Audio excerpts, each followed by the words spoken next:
అందరికీ శుభోదయం.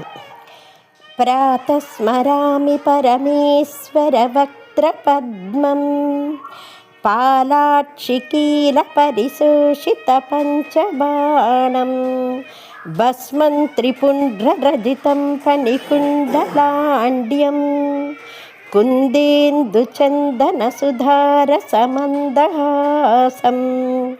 ప్రాతర్భజామి పరమేశ్వర బాహుదండాన్, ఖట్వాంగశూలహరిణాహి పినాకయుక్తాన్, గౌరీకపోలకుచరంజితపత్రరేఖాన్, సౌవర్ణకంకణమణిద్యుతి భాసమానాన్.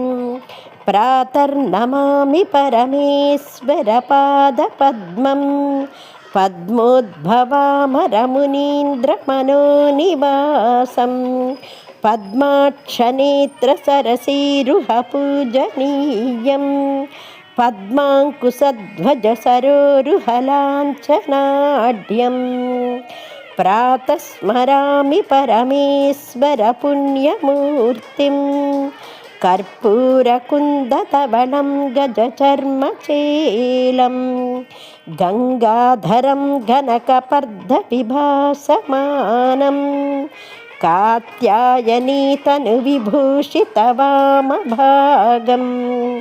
ప్రాతస్మరామి పరమేశ్వర పుణ్యనామం, శ్రేయఃపదం సకలదుఃఖ వినాశహేతుం, సంసారతాపశమనం కలికల్మషఘ్నం, గోకోటిదానఫలదం స్మరణేన పుంసాం. శ్రీపంచరత్నాత్ని మహేశ్వరస్య భక్త్యా పఠేద్య సుగతి ప్రభాతే, ఆయుష్యమారోగ్యమనేక భోగాన్, ప్రాప్నోతి కైవల్యపదం దురాసం. ఎవరైతే శ్రీ మహేశ్వరుని పంచరత్న స్తోత్రాన్ని వింటారో వారికి ఆయువు, ఆరోగ్యము, ఐశ్వర్యము కలుగుతుంది. శివుడు అంటేనే శుభంకరుడు, శుభాన్ని ఇచ్చువాడని కదండి అర్థము.